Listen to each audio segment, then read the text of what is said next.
उधमपुर से बोल रहा हूँ। अभी अभिवादन है आप सभी का हरबंश नागो की ओर से। और मेरे साथ देवक नगरी जिला उधमपुर के वरिष्ठ पत्रकार दीपक आनंद हैं। चूंकि एक प्रजातंत्र का चौथा प्रहरी ऐसी शख्सियत होती है, वो दूध का दूध पानी का पानी करता है, कौन कितने पानी में है। चूंकि राजनेता नहीं होता है, वो प्रजातंत्र का चौथा प्रहरी होता है। और मेरे लिए हर्ष की बात है, दीपक आनंद लगभग मैं 30 सालों से जानता हूं, और वो देश के जो नॉर्थ के सबसे बड़े एक पेपर पंजाब केसरी है, उसमें देवक नगरी उधमपुर की कमान कर रहे हैं।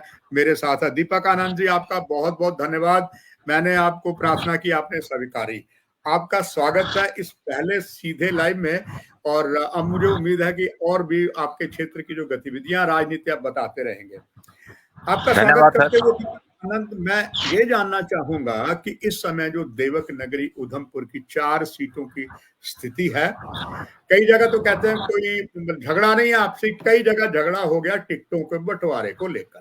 पहले आपके कमेंट्स, जो उधमपुर की 4 विधानसभा की सीटें हैं उसकी क्या स्थिति है, और कहां पर आपस में तनातनी पार्टी की टिकट को लेकर है?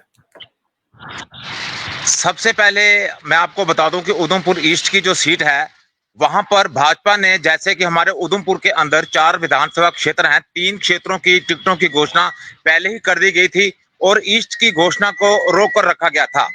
और कुछ एक स्थानीय पेपरों में यह प्रकाशित भी हो चुका था कि ईस्ट की सीट जो है वो भाजपा के प्रदेश उपाध्यक्ष पवन खजूरिया को दे दी गई है, और उन्होंने अपनी कैंपेनिंग भी शुरू कर दी गई थी।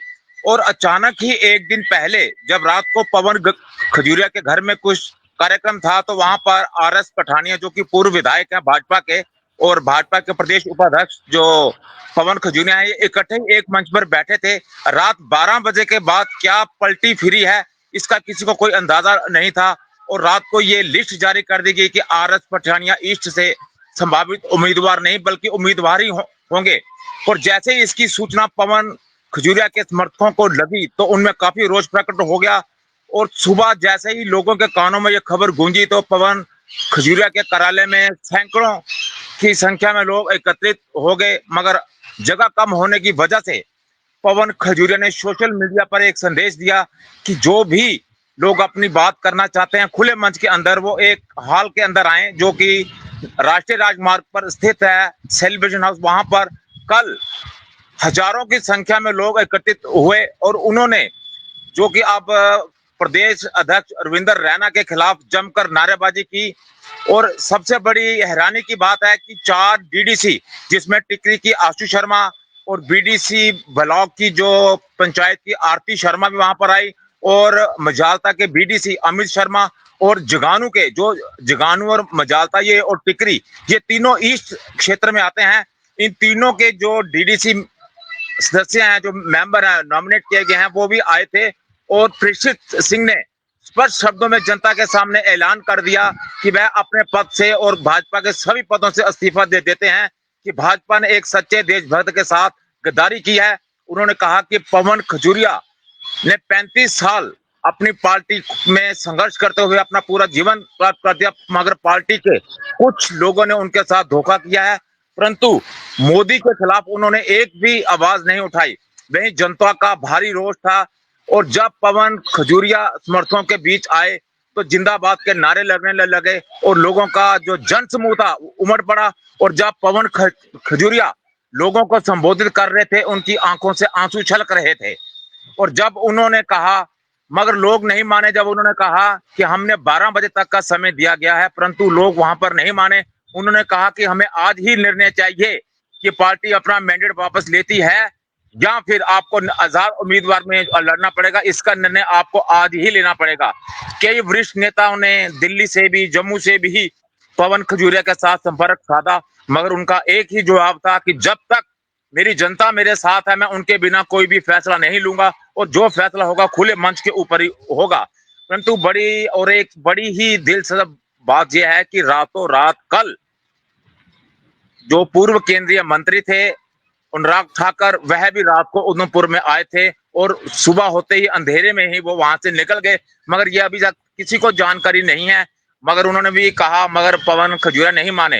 वहीं आज भी शाम 4 बजे तक टाइम दिया गया है और दूसरे जो आरएस पठानिया है, उन्होंने कहा था कि मैं 11 तारीख को नामांकन पत्र भरूंगा, परंतु जब उन्होंने जनता का जनसमूह देखा तो उन्होंने अपना निर्णय बदलकर आज ही 2 बजे उधमपुर के डीसी कार्यालय में नामांकन पत्र भरने की कोशिश और उसी जगह पर उन्होंने कार्यक्रम रखा है जहां पर कल पवन खजूरिया ने सेलिब्रेशन हाउस में रखा था। आज वहां पर सैकड़ों की संख्या में लोग एकत्रित हो रहे हैं और वहां से वह एक रैली के रूप में निकलेंगे। और अब ये जो कांटे की टक्कर है, इसमें त्रिकोणीय में अगर पवन खजूरिया को टिकट नहीं मिलती है तो ये निश्चित है कि वह आजाद उम्मीदवार के रूप में चुनाव लड़ने को तैयार हैं और वहां पर त्रिकोणीय मुकाबला हो सकता है। एक तरफ जो ब्लॉक प्रधान थे, जो कि पवन गुप्ता के काफी नजदीकी थे, बलवान सिंह, जिन्होंने कि पैंथर्स पार्टी इंडिया हर्षदेव का दामन थामा है और कई लोगों का कहना है कि यह पवन गुप्ता द्वारा ही उन्हें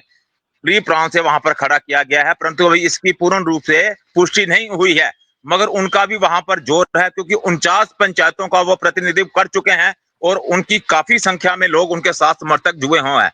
वहीं दूसरी तरफ आरएस पठानिया भी विधायक रहे हैं, मझालता, खून, बेल्ट में, बट्टल में, ये जगानू में इनका होल्ड है कि यहाँ से ये विधायक रहे हैं, उन्होंने हर्षदेव को हराया था। परंतु बड़ी ही एक दिलचस्प बात है कि तीनों जो डीडीसी मेंबर हैं जगानू के, मझालता के, वो पवन खजूरिया के हक में आ चुके हैं और 42 के करीब सरपंच जो पंचायतें हैं वो भी कल यहाँ पर देखने को मिली थी।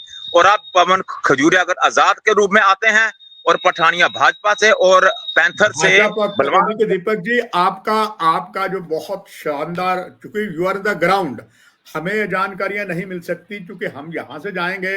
आप स्थानीय पत्रकार हैं, 3 दशकों से पत्रकारिता में है। जैसे आपने दीपक बात कही तो ये बात एक बार फिर एक पुराना डायलॉग था कि मुंबई की बरसात का, एक्टर के जज्बात का और नेता की बात का कोई भरोसा नहीं, कहीं आए कहीं गए दिए। आपने बिल्कुल सही कहा। अब दीपक आनंद, मुझे इसी पर यह बताइएगा कि ये तो जो ये हुआ है इससे नुकसान तो भाजपा का होगा, ये आपने बताया 1 सीट की। अब बाकी की जो दीपक आनंद 3 सीटें हैं, मैं उधमपुर की सीट पर ही आता हूं, दूसरी पर, जिसमें श्री पवन गुप्ता इस समय चुनाव लड़ रहे हैं। और दीपक आनंद जी, एक समय था कि जब टिकट यहां से उधमपुर से, अब तो डिलिमिटेशन नया हुआ, यहां से टिकट श्री पवन खजूरिया को ही मिली थी। हालांकि टिकट के दावेदार तब भी 2014 में 18 में 14 में माने जाते थे पवन गुप्ता जी। और क्योंकि उनके पिता जो हैं लाला शिवचरण गुप्ता, आप मुझसे बेहतर जानते हैं क्योंकि आप भी उधमपुर में जन्मे पले बड़े हुए हैं, उनको टिकट नहीं दी गई, पवन खजूरिया को दे दी गई। और पवन गुप्ता वो निर्दलीय खड़े, वो शानदार जीते और इसके बाद अब भाजपा ने गलती स्वीकारी, उन्हें मंत्री भी बनाया। अब हो गया उल्टी बात, अब टिकट जो है पवन गुप्ता को दे दी गई क्योंकि कहा जाता है कि लोकसभा के चुनाव में जो ज्यादा वोट आपके उधमपुर से मिले उसका श्रेय पवन गुप्ता पर जाता है। अब पवन खजूरिया एक जाने माने नेता है। अब ये उल्टा हो गया कि जो पिछली बार निर्दलीय थे वो पवन गुप्ता थे और पार्टी के कैंडिडेट पवन खजूरिया थे। अब ये उल्टी गंगा होने लगी है। इस पर दीपक हम चर्चा और करेंगे। 3 जो विधानसभा की सीटें हैं बाकी की, उसकी क्या स्थिति है? खास करके सुना है एक जगह क्यों भाई चाचा, क्यों भतीजा, ये भी हो रहा है आपके एक सीट के ऊपर। संभवतः चयनी की सीट है जिसका दीपक गाना भी बड़ा मशहूर था, या शूटिंग हुई थी जानी दुश्मन की, तेरे हाथों में पहना के चूड़ियां मौज बंजारा ले गया। अब यहाँ पर चाचा भतीजे की राजनीतिक चक्कर में क्या पोजीशन और बाकी की सीटों की? ये सबसे बड़ी बात है कि जो चनैनी घोरली की सीट है, यहाँ पर एक रोचक मुकाबला है। जैसे कि कहना है कि एक कमान के अंदर 2 तलवारें नहीं रह सकती हैं।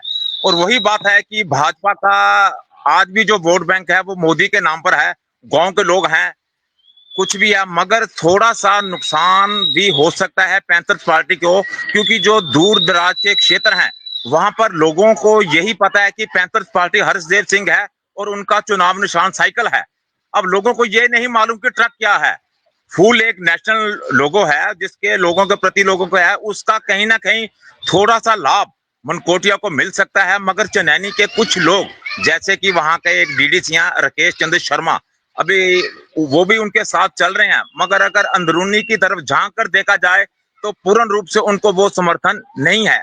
अब ये तो जब एक जन सैलाब आता है कि कौन से नेता वहां पर आते हैं क्या नहीं है, मगर जो चुनैनी के लोगों का मानना है, उनका कहना है कि हमें 7 बार हमने विधायकों को जताया, वो सभी बाहर के थे, हमारे चुनैनी कॉन्स्टिट्यूंसी का कोई भी नहीं आया।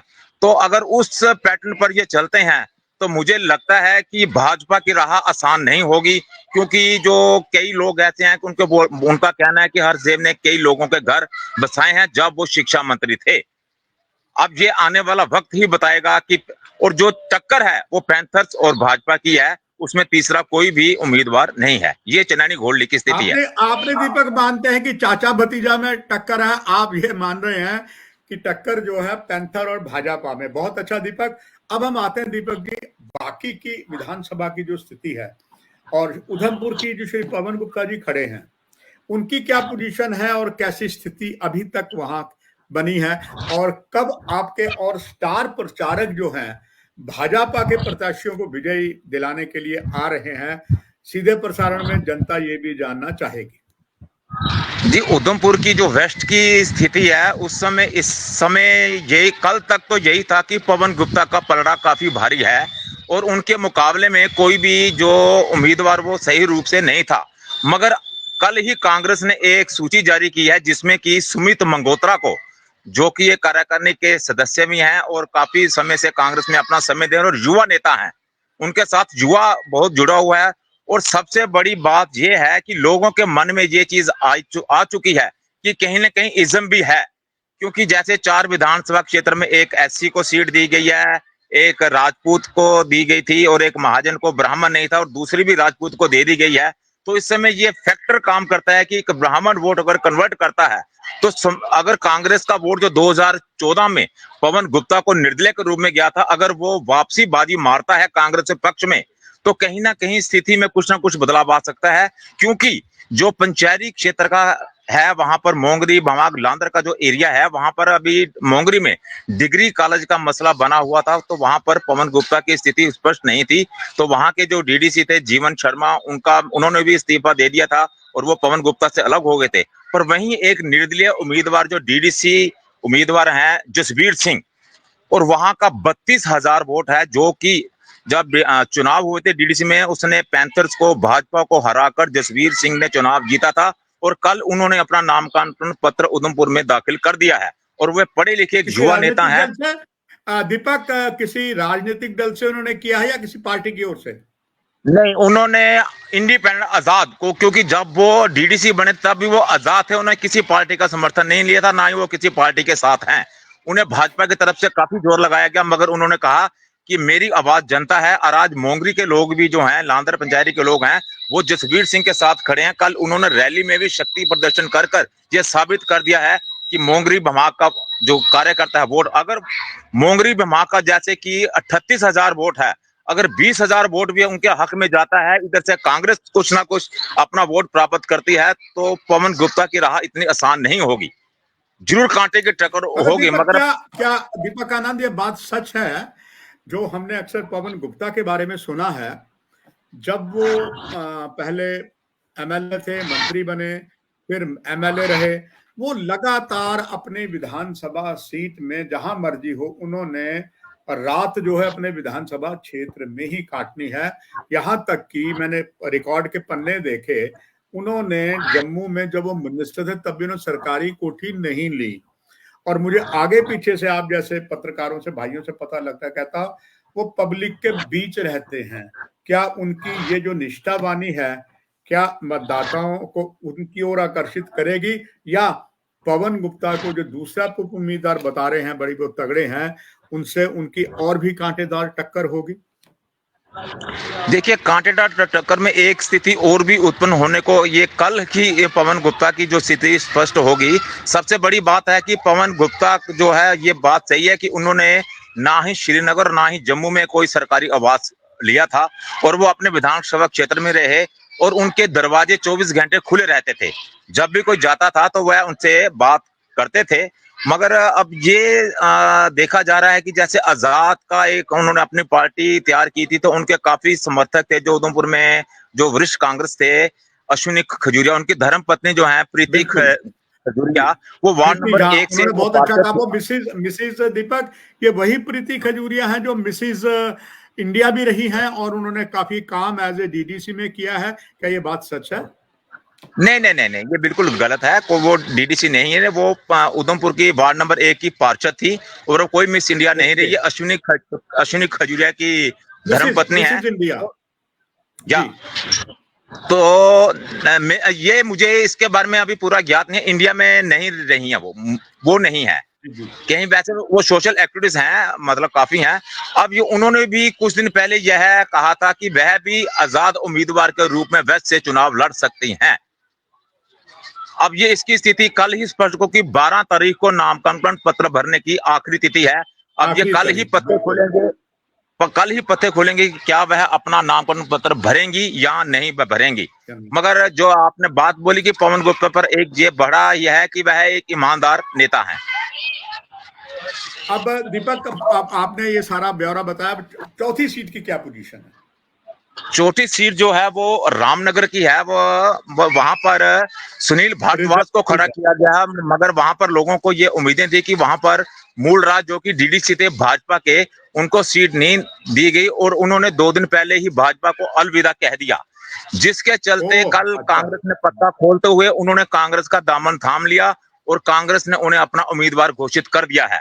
दूसरी तरफ पैंथर्स पार्टी इंडिया, जहां की पैंथर्स पार्टी का रामनगर में गढ़ है, जहां से हर्ष देव 3 बार विधायक रहे हैं, जीते वहां से हैं, उन्होंने एक बिल्कुल। महिला उम्मीदवार ईश्वरी देवी को अपना उम्मीदवार बनाया है। और ये रामनगर इतिहास में एक क्या चारों विधानसभा क्षेत्रों में एक इतिहास होगा कि पहली बार किसी महिला उम्मीदवार को मैदान में उतारा गया है और ये बहुत बड़ी बात है। और दीपक, वहां भी ये कांटे की टक्कर हो सकती है। ईश्वरी देवी पैंथर्स को कि हर्षदेव का गढ़ माना जाता है, और दूसरी तरफ जो मूलराज हैं जिन्होंने कि भाजपा से वो डीडीसी से इस्तीफा दिया है, और डॉक्टर जो सुनील भारद्वाज हैं उनका किसी को भी नाम भी मालूम नहीं था।